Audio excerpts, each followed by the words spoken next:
Hello guys, welcomes to all of you on my YouTube channel. It's Physics by Nikunj sir. तो आज हम start कर रहे हैं 12th का chapter electrostatic.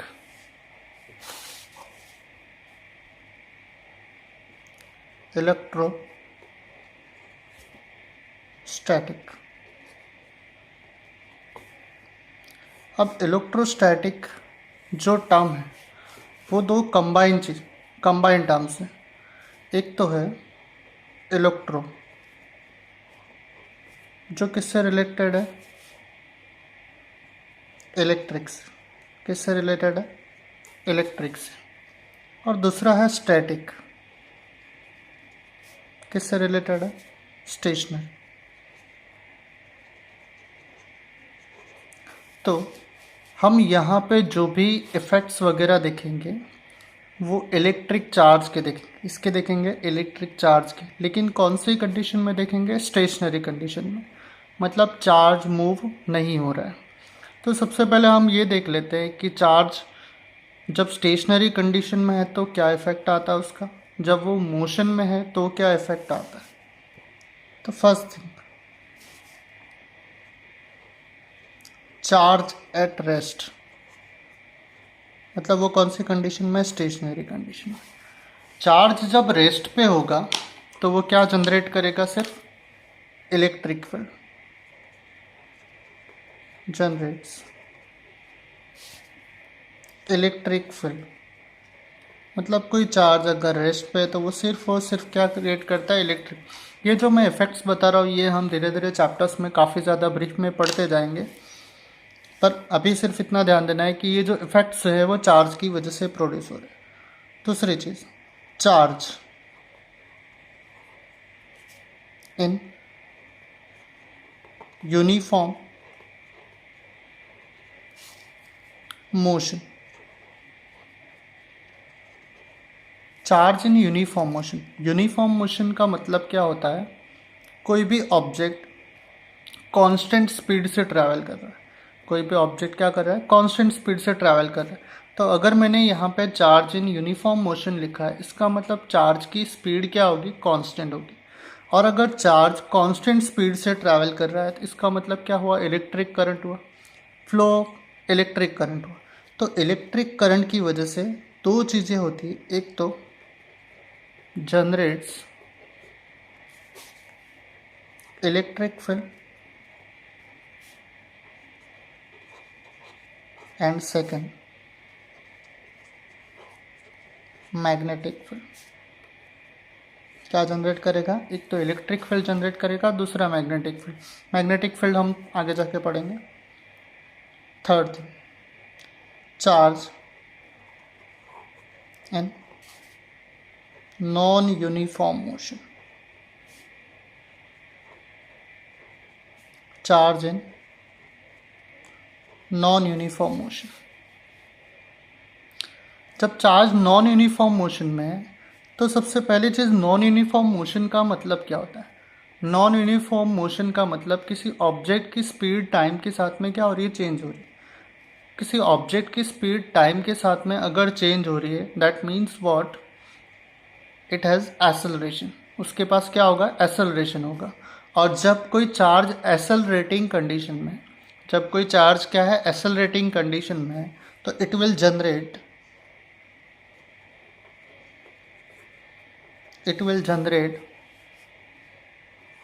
Electric field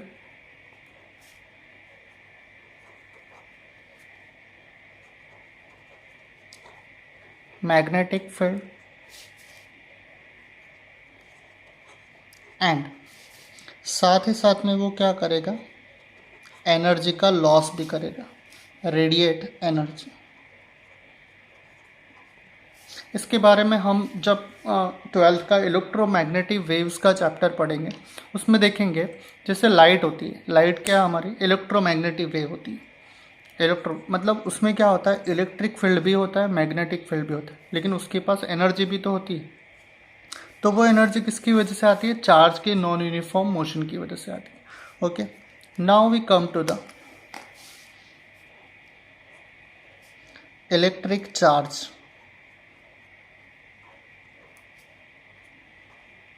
now we come to the electric charge. So electric charge क्या होता है, ये ग्रीस वर्ड से आया है एम्बर। इलेक्ट्रिक का मतलब क्या होता है, एम्बर। सो इलेक्ट्रिक चार्ज आता कब है, जब भी कोई भी बॉडी अपना इलेक्ट्रॉन का ट्रांसफ़र करती है, मतलब या तो वो इलेक्ट्रॉन को गेन करती है या फिर वो इलेक्ट्रॉन का लॉस करती है, तो उस पर क्या आएगा, चार्ज आएगा। व्हेन अ बॉडी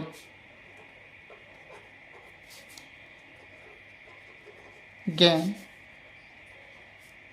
और loss electron, so when body gains electron, जब कोई बॉडी इलेक्ट्रॉन गेन करेगी, और इलेक्ट्रॉन का चार्ज क्या होता है, नेगेटिव होता है। इलेक्ट्रॉन का चार्ज क्या होता है, नेगेटिव। तो कोई भी बॉडी इलेक्ट्रॉन को गेन करेगी तो उस पर क्या होगा, नेगेटिव चार्ज आएगा। कौन सा चार्ज आएगा, नेगेटिव चार्ज आएगा। When a body loss electrons, कोई बॉडी जब इलेक्ट्रॉन का लॉस करेगी तो उस टाइम पे क्या होगा, मतलब उस पे इलेक्ट्रॉन की डिफिशियंसी हो रही है, उस पे इलेक्ट्रॉन की क्या हो रही है, डिफिशियंसी हो रही है, कम हो रहे हैं उस पे इलेक्ट्रॉन। तो जब उस पे चार्ज क्या हो जाएगा, पॉजिटिव चार्ज। मतलब कोई बॉडी अगर इलेक्ट्रॉन को गेन कर रही है तो उस पे नंबर ऑफ इलेक्ट्रॉन्स क्या हो रहे हैं, इंक्रीज हो रहे हैं। और अगर कोई बॉडी इलेक्ट्रॉन का लॉस कर रही है तो उस पे नंबर ऑफ इलेक्ट्रॉन्स क्या हो रहे हैं, कम हो रहे हैं। तो जब इलेक्ट्रॉन्स इंक्रीज हो रहे हैं तो नेगेटिव चार्ज आएगा, इलेक्ट्रॉन्स अगर कम हो रहे हैं तो क्या आएगा, पॉजिटिव चार्ज आएगा। अब देखते हैं हम चार्जिंग मेथड्स। चार्जिंग मेथड्स मतलब हम किसी बॉडी पे कैसे कैसे चार्ज फाइंड आउट कर सकते हैं, मतलब किसी बॉडी को कैसे चार्ज कर सकते हैं। सबसे पहले टर्म है charging by friction. Charging by friction, जिसका सिंपल सा एग्जांपल है, जैसे कोई कॉम्ब है, मतलब कंघा है, अगर तुम उसको अपने हेयर्स के थ्रू पास कर दो, किसी कॉम्ब को अगर तुम अपने हेयर्स के थ्रू पास करोगे, और हेयर्स के थ्रू पास करने के बाद में अगर तुम स्मॉल पीस ऑफ पेपर्स के पास में अगर उसको ले जाते हो, तो वो क्या करेगा, जो स्मॉल पीस ऑफ पेपर्स हैं उनको क्या करने लग जाएगा, अट्रैक्ट करने लग जाएगा। ऐसा नहीं कि मतलब कॉम्ब में से तुमने हेयर कॉम्ब को अगर हेयर के थ्रू पास किया और फिर एक बड़ा सा बॉक्स रखा हुआ और उसके पास तुम ले जाओगे तो वो इतना सारा अट्रैक्शन नहीं क्रिएट कर सकता। बट होगा क्या, अगर तुमने स्मॉल पीस ऑफ पेपर्स रखे हुए हैं और उसके पास अगर तुम कॉम्ब को हेयर के थ्रू पास करके ले जाओगे तो क्या होगा, वो स्मॉल पीसेस को अट्रैक्ट करेगा। ये कैसे हुआ, क्यों, कि जब हमने कॉम्ब को अपने हेयर्स के थ्रू पास किया तो उस पर क्या आ गया, चार्ज आ गया, उसके पास क्या आ गया, चार्ज आ गया। और सेम जब वो दूसरे पेपर के पास जाएगा तो उस पर भी क्या होगा, एक चार्ज होगा। तो वो उन दोनों में क्या क्रिएट हो जाएगा, अट्रैक्शन क्रिएट हो जाएगा, जिसकी वजह से कॉम्ब क्या करता है, पेपर्स को अपने तरफ अट्रैक्ट करने लगता है, राइट। तो charging by friction, when two body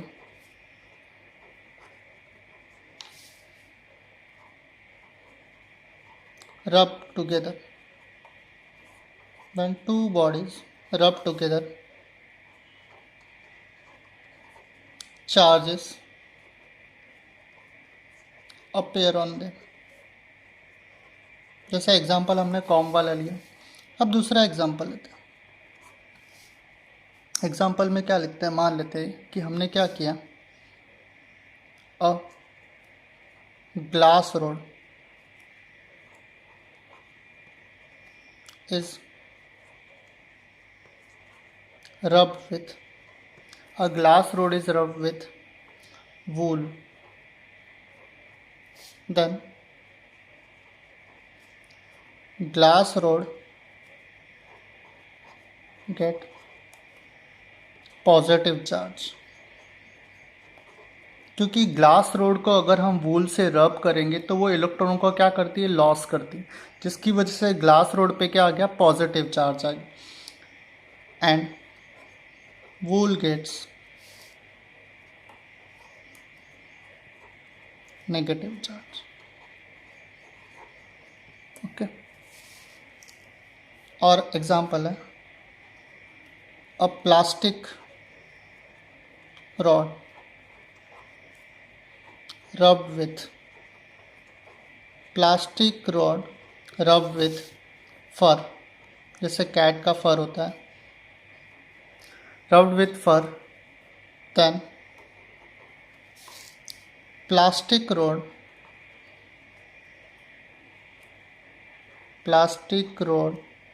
gains negative charge. Plastic rod पे क्या आ गया, नेगेटिव चार्ज आ गया, और फर gets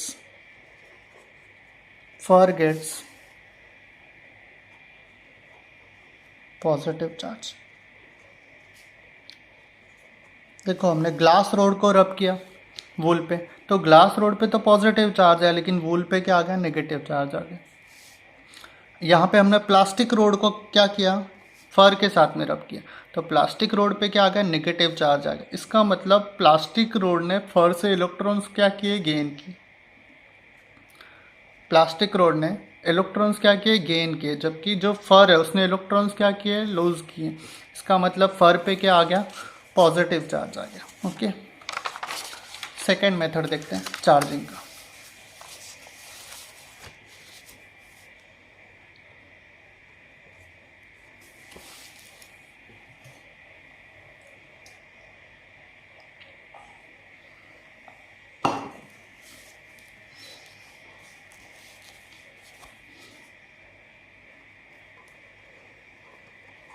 charging by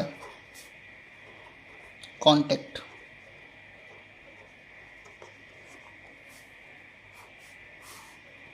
charging by क्या देखेंगे, कांटेक्ट।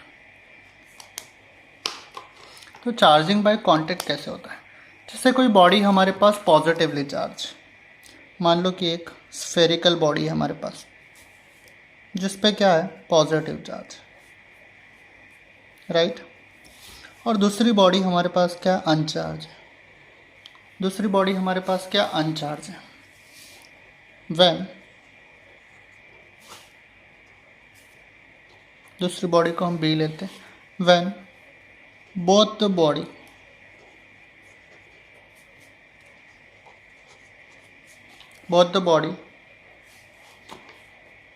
brought in contact, मतलब दोनों बॉडी को अगर हम एक दूसरे से टच करें, देन चार्ज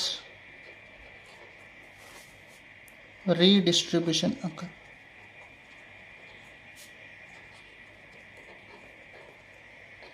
पहले तो चार्ज इस पे डिस्ट्रीब्यूट हुआ था क्योंकि ये पहले से चार्ज थी, पूरे सरफेस पे डिस्ट्रीब्यूटेड है। अब जब हम इसको अनचार्ज बॉडी के पास में लाएंगे तो चार्ज दोनों बॉडी पे डिस्ट्रीब्यूट हो जाएगा, चार्ज दोनों बॉडी पे डिस्ट्रीब्यूट हो जाएगा। तो after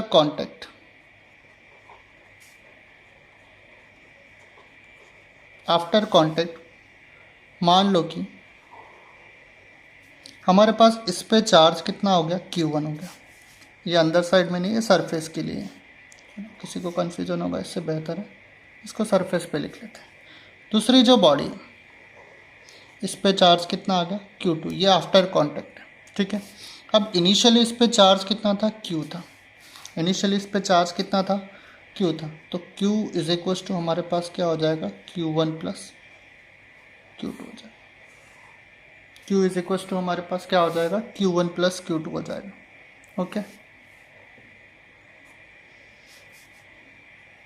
if both body are symmetric, मतलब दोनों का नेचर, मटेरियल, सब कुछ अगर सेम है, तो क्या होगा, जो उन पे चार्ज होगा बाद में वो क्या हो जाएगा, दोनों का एवरेज हो जाएगा। जैसे कि ध्यान से देखना, मान लो कि ये बॉडी दोनों सेम टाइप की है, तो इसके बाद में इन दोनों पे जो चार्ज आना चाहिए वो दोनों पे चार्ज क्या होना चाहिए, सेम होना चाहिए। दोनों पे चार्ज क्या होना चाहिए, सेम होना चाहिए। अगर दोनों पे चार्ज सेम होना चाहिए, इसका मतलब हमारे पास Q1 इज इक्वस टू क्या हो गया, Q2 हो गया। Q1 इज इक्वस टू क्या होना चाहिए, Q2 होना चाहिए। इसके लिए बता रहा हूँ मैं। तो Q1 अगर Q2 के बराबर हो गया तो मैं Q1 प्लस Q1 लिखूँ तो कितना हो गया, 2Q1 हो गया। And that is equals to क्या होना चाहिए, Q होना चाहिए। तो हमारे पास Q1 इज इक्वस टू क्या हो जाएगा, Q/2। अब मुझे बताओ ये Q1 प्लस Q2 कितना है हमारे पास, कैपिटल Q है कि नहीं, तो Q/2। सो चार्जेस अगर अनइक्वल भी हैं तो भी उन पर डिस्ट्रीब्यूशन इस तरह से आएगा कि उनका चार्ज क्या हो जाना चाहिए, एवरेज हो जाना चाहिए, जिसको हम सिंपल सा क्या बोलते हैं, अर्थमेटिक मीन बोलते हैं। जैसे मान लो ये हमारे पास एक बॉडी है, इसका चार्ज है +3 कूलम, कूलम चार्ज का यूनिट है। और ये जो बॉडी है इस पे चार्ज हमारे पास -2 कूलम है। ठीक है, कितना है चार्ज, -2 कूलम। अब अगर मैं इन दोनों बॉडी को कांटेक्ट में लाऊं, अगर मैं इन दोनों बॉडी को अब कांटेक्ट में लाऊं तो हमारे पास Q इज इक्वल टू क्या होगा, दोनों बॉडी का रिडिस्ट्रीब्यूशन होगा। तो हमारे पास क्या होता है, new charge Q1 plus Q2, that is what, पहले पे चार्ज कितना है 3, दूसरे वाले पे चार्ज कितना है -2, डिवाइड बाय क्या हो गया 2 हो गया। अब नया चार्ज दोनों बॉडी पे कितना हो गया, 3 - 2 कितना हो गया 1, और डिवाइड बाय 1/2 कूलम। मतलब हमारे पास नया चार्ज दोनों बॉडी पे कितना आ गया, 0.5 coulomb. This is charging by contact.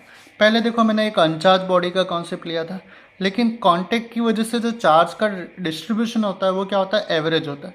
तो एवरेज के लिए कॉन्सेप्ट ये तुम्हें ध्यान में रखना है, क्योंकि ये बहुत बार नीट वगैरह में पूछ लेते हैं कि अगर दो बॉडी है जिनका charge so and so on है, तो बताओ कि रिडिस्ट्रीब्यूटेड चार्ज वापस कितना आएगा उन पे। तो हमें सिंपली क्या लेना है, एवरेज लेना है। दोनों बॉडी अगर सिमेट्रिक है, तो असिमेट्रिक है उसका हम आगे जाके देखेंगे, कैपेसिटर वाला चैप्टर पढ़ेंगे उसमें। सो चार्जिंग बाय कांटेक्ट हो गया। अब नेक्स्ट देखते हैं थर्ड मेथड। अपना थर्ड मेथड में क्या है, charging by induction.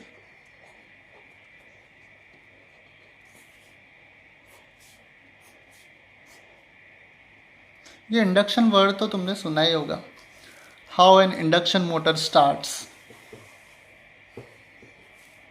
So charging by induction, तो इंडक्शन का मतलब क्या होता है, हम जब एक अनचार्ज बॉडी के पास में, जब हम किसी अनचार्ज बॉडी के पास में कोई चार्ज बॉडी लेके आते हैं, मान लो कि ये हमारे पास चार्ज बॉडी, और इस पे जो चार्ज है वो मान लो कि क्या है, नेगेटिव है। ये जो बॉडी हम ला रहे हैं इसके पास, इस पे जो चार्ज है वो क्या है, नेगेटिव है। जब नेगेटिव इस पे चार्ज है तो ये जो बॉडी है वो क्या है हमारी, वो क्या है हमारी अनचार्ज बॉडी। कौन सी बॉडी है, uncharged body.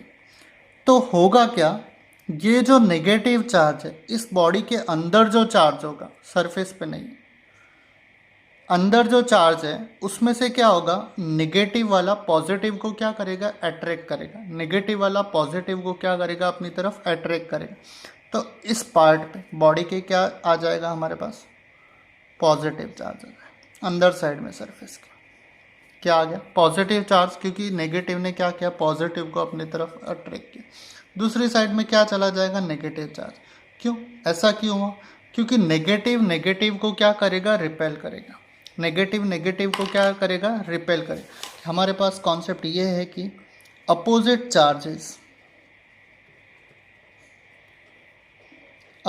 Charges attract each other। Opposite बोलो, या फिर दूसरा कभी कभार ये भी बोलते हैं अनलाइक। अनलाइक चार्ज क्या करेंगे, एक दूसरे को अट्रैक्ट करेंगे, और सेम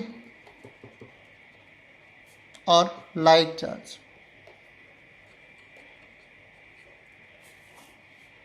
रिपेल इच अदर, क्या करेंगे, एक दूसरे को रिपेल करेंगे। सेम चार्ज एक दूसरे को क्या करेंगे, रिपेल करेंगे। तो हमने यहाँ पे क्या किया, एक नेगेटिव चार्ज को हम एक अनचार्ज बॉडी के पास में लाए, तो पॉजिटिव चार्ज नेगेटिव की तरफ क्या हुआ, अट्रैक्ट हुआ। तो पॉजिटिव चार्ज ये वाले सरफेस पे कलेक्ट हो गया, नेगेटिव चार्ज क्या हुआ, रिपेल हुआ।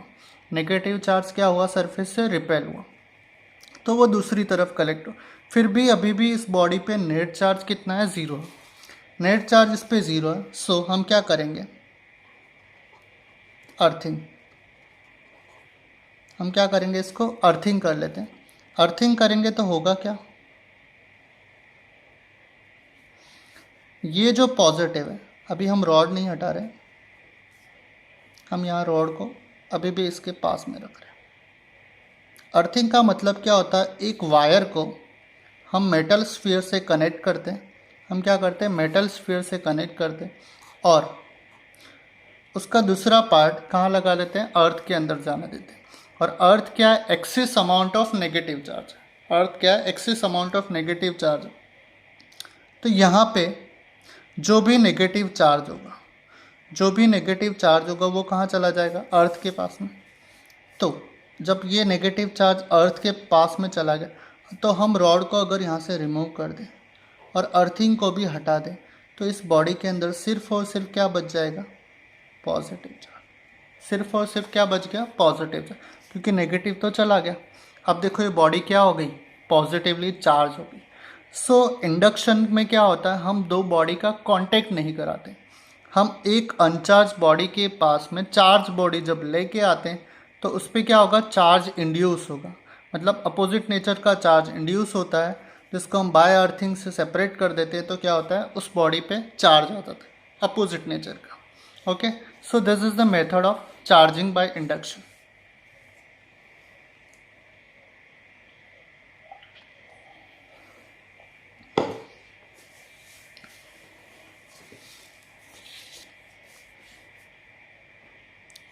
नेक्स्ट देखते हैं, प्रॉपर्टीज ऑफ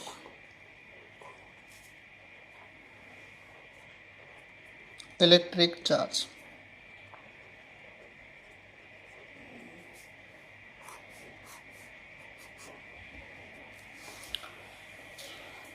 देखो सीक्वेंस मतलब तुम्हारे बोर्ड्स के अकॉर्डिंग सब में डिफरेंट हो सकता है, बट मैं वो सीक्वेंस फॉलो करूँगा जो मतलब सारी चीज़ों को एक दूसरे से लिंक कर रहा। हम स्टेप वाइज चलेंगे और साथ साथ में जहाँ भी मुझे रिक्वायरमेंट होगी मैं इस पैटर्न के अंदर JEE नीट के क्वेश्चन इंक्लूड करूँगा। और अभी अपना जो सेशन है उसमें नॉर्मली ये चीज़ हो जाएगी कि मंडे, वेडनेसडे और फ्राइडे के दिन, ये 3 डेज मेरा 12th का लेक्चर होगा।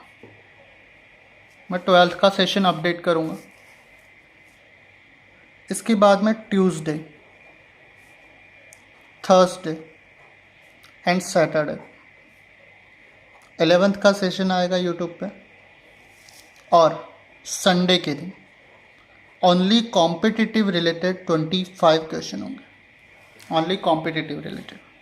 वो हो सकता है 25 क्वेश्चन करने का लेक्चर काफ़ी ज़्यादा बड़ा हो जाए, पर फिर भी हम ट्राई करेंगे 25 क्वेश्चन तो एटलीस्ट मैं पुट करूँगा।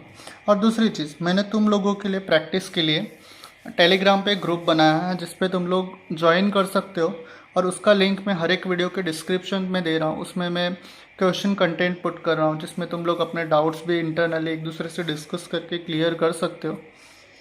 तो नोट्स वगैरह भी हैं उसमें, इसके बाद में क्वेश्चन भी हैं। तो ज़्यादा से ज़्यादा प्रैक्टिस करो, क्योंकि फ़िज़िक्स में सबसे इम्पॉर्टेंट चीज़ यह है कि तुम लोगों को प्रैक्टिस चाहिए। बहुत से बच्चों को होता है फिज़िक्स डर लगता है, सर मतलब डिफ़िकल्ट है, लेकिन एक्चुअली डिफ़िकल्टी क्या है, क्योंकि हमारे मन में फ़ियर है सबसे पहली चीज़ तो फिज़िक्स को लेके।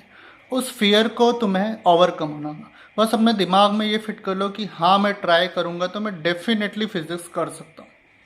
क्योंकि मेरे पास एक स्टूडेंट थी जो 11th में मतलब टोटली डाउन थी, मतलब टोटली डाउन। इवनली मैं इतना बोल सकता हूँ कि वो फिज़िक्स के लेक्चर में सो जाती थी, लेकिन 12th में उसने फर्स्ट डे से इतना पॉजिटिव इम्पैक्ट दिखाया कि मानो उसका ट्वेल्थ का फाइनल रिजल्ट जो आया तो उसकी फिज़िक्स में कम से कम 86 मार्क्स है। 86 मार्क्स सोचो, जिसके 11th में मतलब पासिंग होने के चांसेस डिफ़िकल्ट थे, वो ट्वेल्थ में इतना अच्छा स्कोर कर सकती है। तो फिर सोचो तुम अगर 11th का पार्ट अभी से अच्छे से बेस बना के चलो तो ट्वेल्थ में डेफिनेटली तुम्हारा स्कोर अच्छा आएगा। और मेरी स्ट्रेटेजी ये है कि मैं जो कुछ भी पढ़ाऊँगा तुम्हें, जो भी टॉपिक कवर करूँगा, वो बोर्ड प्लस JEE, कोई भी उसमें छोटे से छोटा टॉपिक भी स्किप नहीं होगा, सारे के सारे टॉपिक में कवर कराऊँगा। सो बेस्ट है तुम प्रेफर करो वीडियोस। जहाँ भी डाउट लगे, मेरा कॉन्टेक्ट नंबर ऑलरेडी उसमें दिया होता है, तुम मुझे कॉन्टेक्ट कर सकते हो। बस मेरा इतना ही है कि तुम लोग अच्छे से मेहनत करो बस, तो फिज़िक्स तुम्हारे लिए इजी हो जाएगा। नाउ हम आते हैं प्रॉपर्टीज़ ऑफ इलेक्ट्रिक चार्ज। अब प्रॉपर्टीज़ क्या होती है इलेक्ट्रिक चार्जेस की? सबसे पहली प्रॉपर्टी,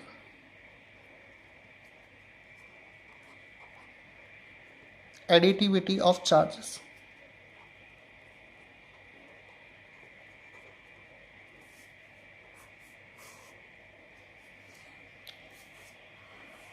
एडिटिविटी क्या होता है? जैसे कि हम चार्जेस को क्या कर सकते हैं, एल्जेब्रिकली ऐड कर सकते हैं। एल्जेब्रिकली मतलब हम जैसे 1 और 2 को ऐड करते हैं। 1 + 2 कितना होता है? 3 होता है। 1 - 2 क्या होता है? -1 होता है। वैसे ही हम चार्जेस को क्या कर सकते हैं, एल्जेब्रिकली ऐड कर सकते हैं। जैसे मान लो कि हमारे पास Q1 = क्या है, 2 कूलम है। Q2 = क्या है, -3 कूलम है। तो मुझे बताओ Q1 + Q2 कितना हो जाएगा? 2 - 3, दैट इज व्हाट, -1 कूलम। अगर ये बोला जाए हमें Q1 - Q2 क्या होगा, 2 ऑफ -3 हो जाएगा, that will be what, 5 coulomb. देखो सिंपली हम एल्जेब्रिक जैसे करते हैं, सब एडिशन करते हैं, सब्ट्रैक्शन करते हैं, वैसे ही यहाँ पे क्या है, एडिटिविटी ऑफ चार्जेस है।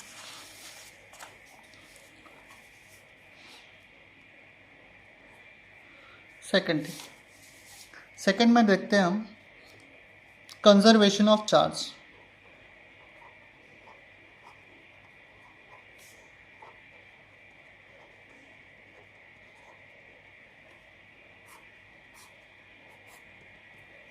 कंजर्वेशन ऑफ चार्ज का मतलब क्या है, किसी बॉडी का जो टोटल चार्ज है वो हमेशा क्या रहेगा, कांस्टेंट रहेगा, उसमें कोई बेनिफिट या लॉस नहीं होता है। जैसे टोटल चार्ज,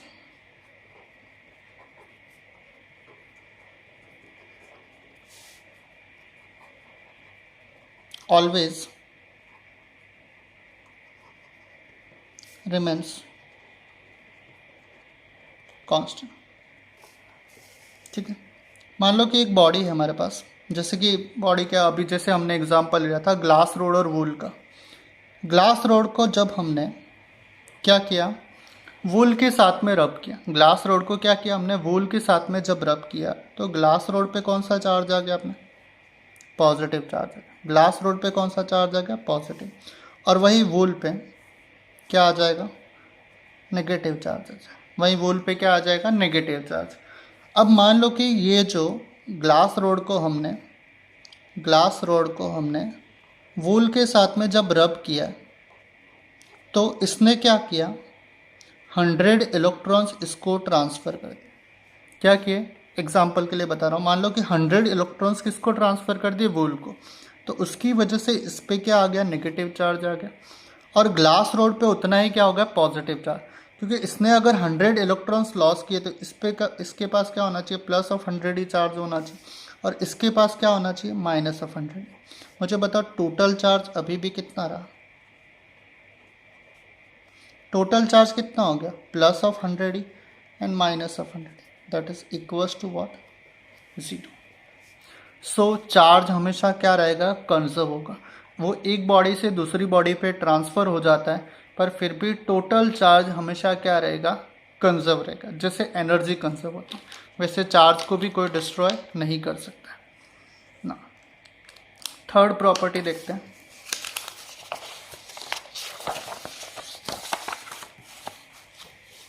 इम्पॉर्टेंट भी है और डिफरेंट भी है।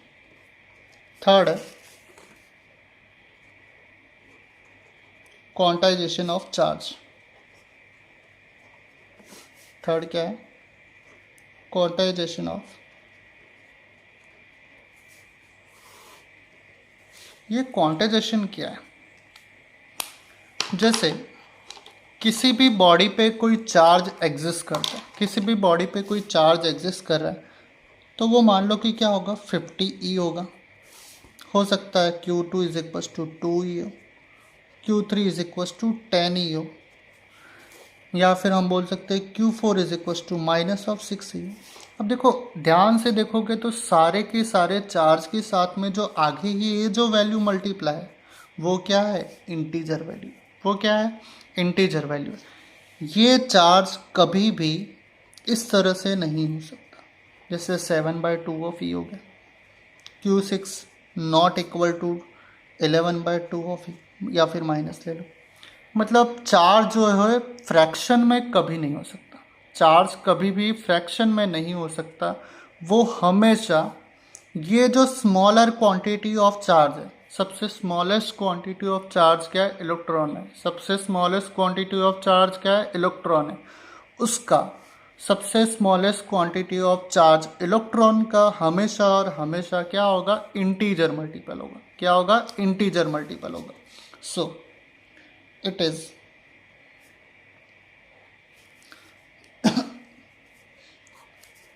charge on any body is always integer multiple of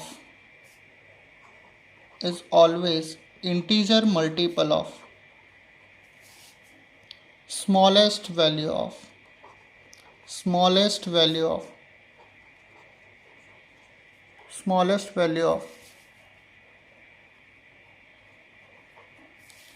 value of charge of electron। जैसे कि let charge on a body Q, किसी बॉडी पे चार्ज क्या है, Q है, n be the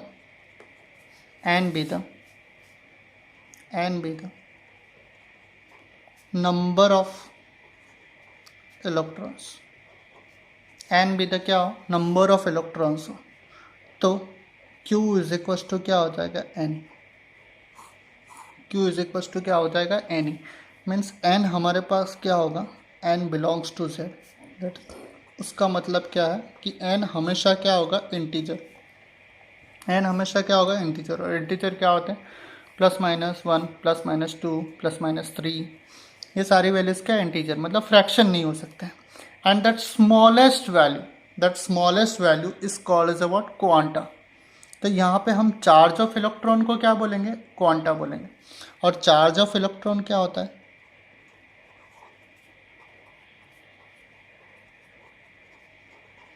charge of electron क्या होता है हमारे पास, 1.6 × 10⁻⁻⁹ चार्ज ऑफ इलेक्ट्रॉन हमारे पास क्या होता है, 1.6 × 10⁻⁻। ये सबसे स्मॉलेस्ट वैल्यू ऑफ चार्ज है। जैसे मान लो कि हमारे पास Q1 is equal to 15 E, right, और Q2 इज इक्वल टू हमारे पास क्या है, 20 ऑफ E। तो मुझे बताओ Q1 + Q2 कितना हो जाएगा हमारे पास, 15E + 20, दैट इज़ व्हाट, 35। मतलब हमने एडिशन किया तब भी वो हमारे पास फ्रैक्शन में नहीं है। जब हमने क्या किया, एडिशन किया, तब भी वो हमारे पास फ्रैक्शन में नहीं है।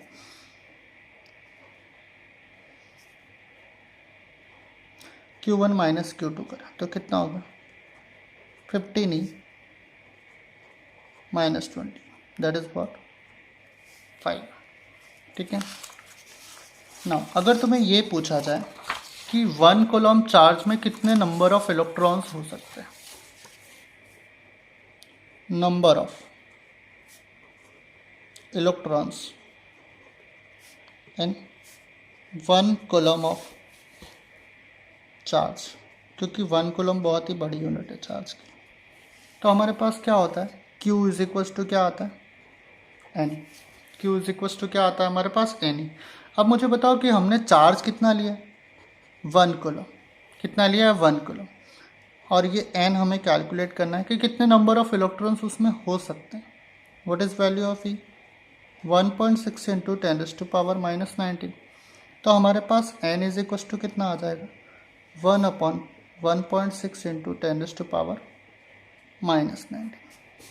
अब देखें तो ये पावर हमारे पॉइंट कहाँ जाएगा, ऊपर जाएगा, तो कितना हो जाएगा 10/16 इंटू क्या हो गया 10⁻⁹। कैंसिल करें तो कितना हो गया 5/8, 0.625 इंटू क्या हो गया 10⁻90। सो सॉल्व करें तो कितना आएगा 6.25 इंटू 10⁻18। देखो ये इधर शिफ्ट कर दिया, इतने इलेक्ट्रॉन्स होंगे, तब जाके हमारे पास क्या बनेगा 1 कूलम ऑफ चार्ज बनेगा। तब जाके हमारे पास क्या बनेगा 1 कूलम ऑफ चार्ज आएगा। सो इतने अमाउंट ऑफ इलेक्ट्रॉन्स होते हैं तब जाके क्या बनता है, एक कूलम बनता है। और कूलम किसका यूनिट है, चार्ज का यूनिट है। लेकिन फिर भी कूलम को हम स्टैंडर्ड जो 7 यूनिट्स हैं फंडामेंटल यूनिट्स उसमें काउंट नहीं करते। कूलम को हमेशा हम एम्पियर के फॉर्म में लिखते हैं, जो हम करंट के पार्ट में देखेंगे। ठीक है, सो मैक्स टू मैक्स आप लोग इस चैनल को लाइक और सब्सक्राइब करना मत भूलें, क्योंकि ये तुम्हारे एडवांटेज के लिए, तुम जितना प्रैक्टिस करोगे उतना ज़्यादा बेहतर होगा। और कोई भी क्वेरी वगैरह किसी को कुछ लगती है तो कमेंट में ज़रूर बताना। कुछ इम्प्रूवमेंट्स है कि सर ऐसा नहीं ऐसा कुछ कीजिए, तो भी मैं डेफिनेटली ट्राई करूँगा। So thanks to all.